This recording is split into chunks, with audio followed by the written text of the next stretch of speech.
Welcome to the Relationship Diversity Podcast, where we celebrate, question, and explore all aspects of relationship structure diversity, from soloamory to monogamy to polyamory and everything in between, because every relationship is as unique as you are. We'll bust through societal programming to break open and dissect everything we thought we knew about relationships, to ask the challenging but transformational questions: who am I, and what do I really want in my relationships? I'm your guide, Carrie Jaroslaw, best-selling author, speaker, intuitive, and coach.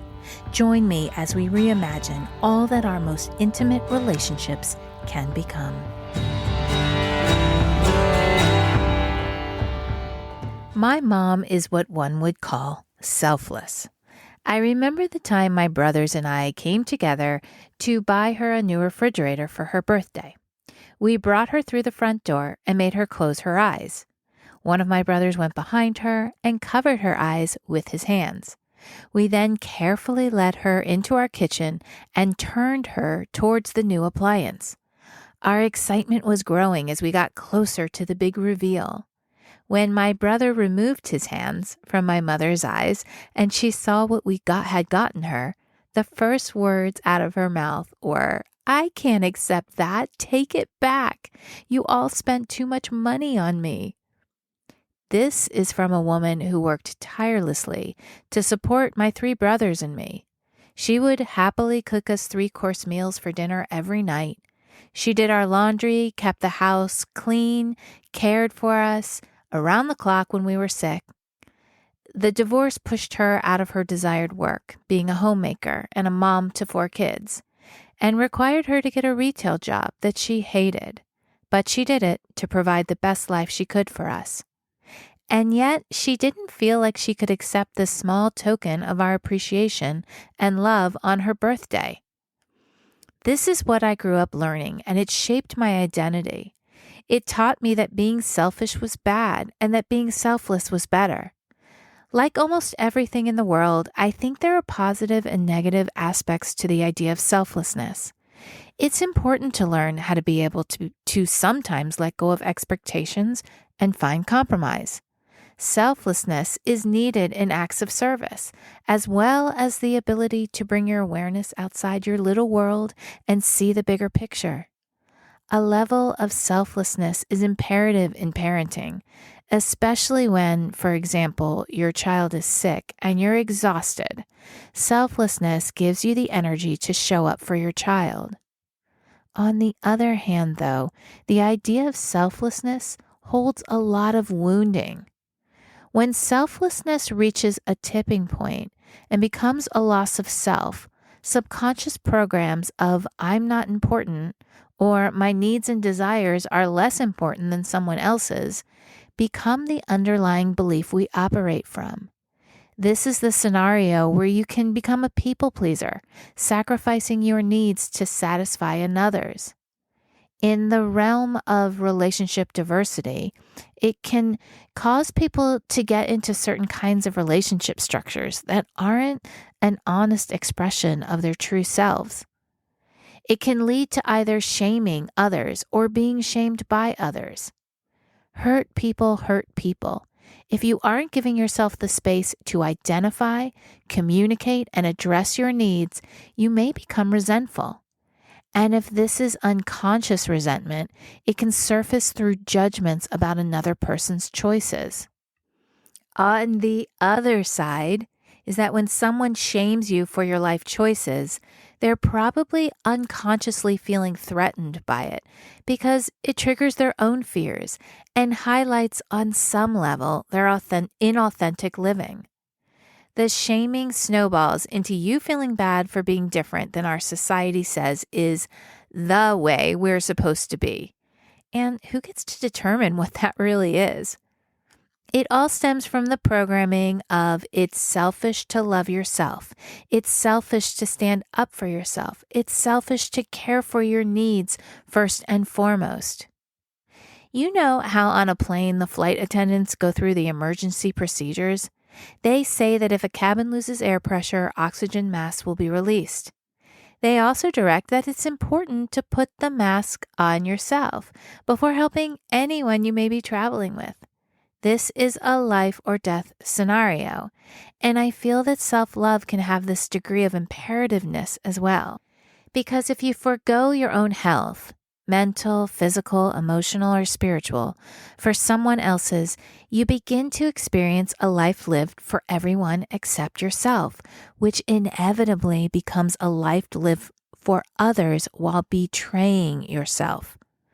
When we stuff down our thoughts and feelings, it manifests in such unfulfillment in your relationships.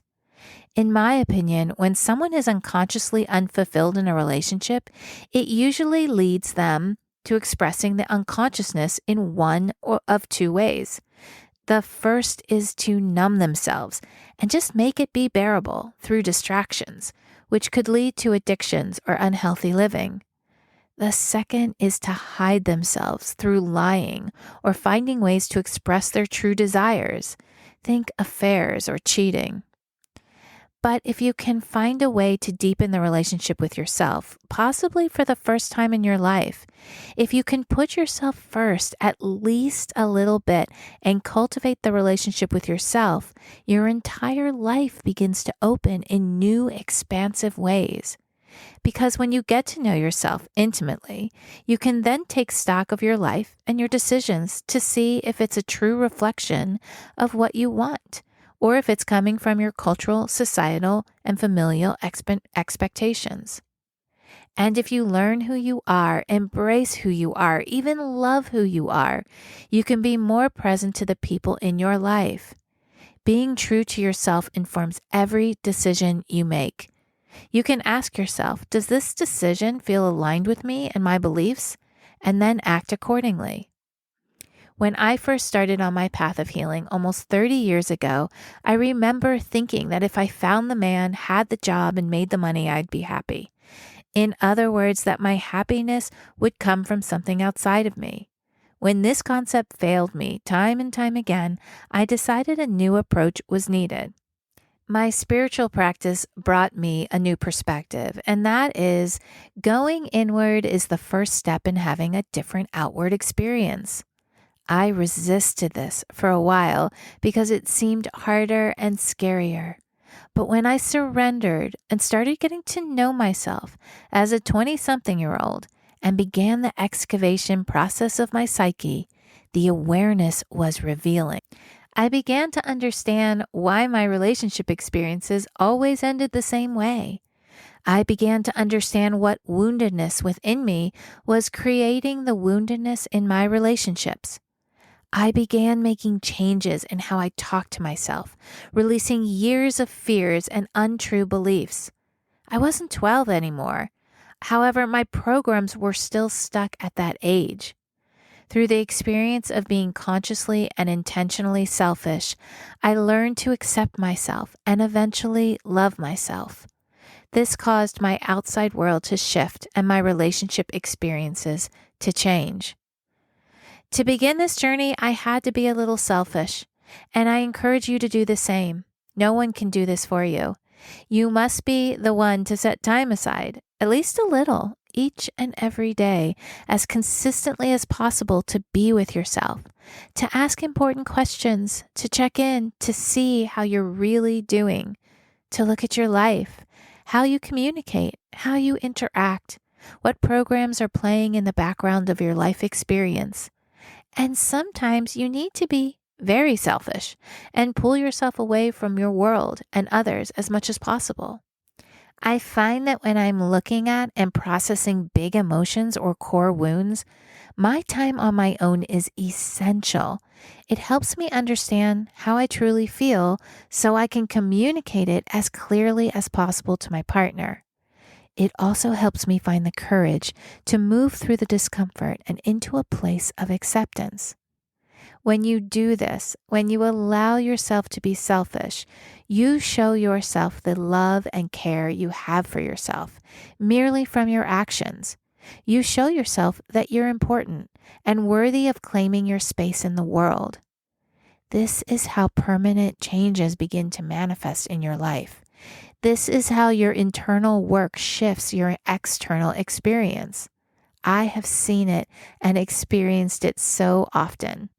And once you begin to see it happen consistently, when faced with challenges, you'll automatically retreat and ask yourself, what limiting belief or program is up for me to discover?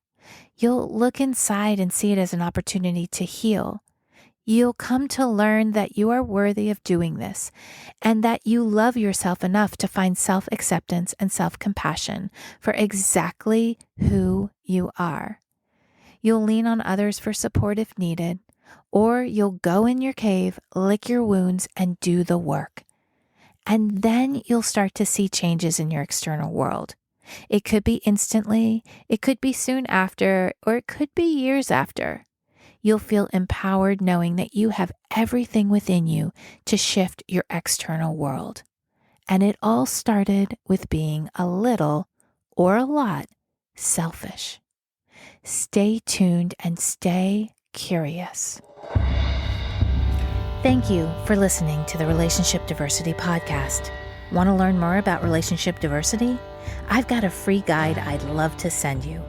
Go to www.relationshipdiversitypodcast.com to get yours sent right to you. If you liked what you heard, please subscribe to the podcast. You being here and participating in the conversation about relationship diversity is what helps us create a space of inclusivity and acceptance together. The more comfortable and normal it is to acknowledge the vast and varied relating we all do, the faster we'll shift to a paradigm of conscious, intentional, and diverse relationships. New episodes are released every Tuesday and Thursday. Stay connected with me through my website, carriejaroslow.com, Instagram, and TikTok. Stay curious. Every relationship is as unique as you are.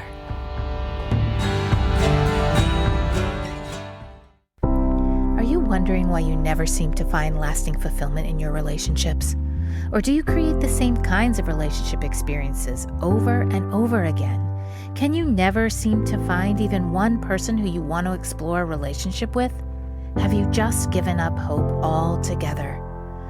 If this sounds like you, my recent book, Why Do They Always Break Up With Me, is the perfect place to start. The foundation of any relationship, whether intimate or not, is the relationship we have with ourselves. In the book, I lead you through 8 clear steps to start or continue your self-exploration journey.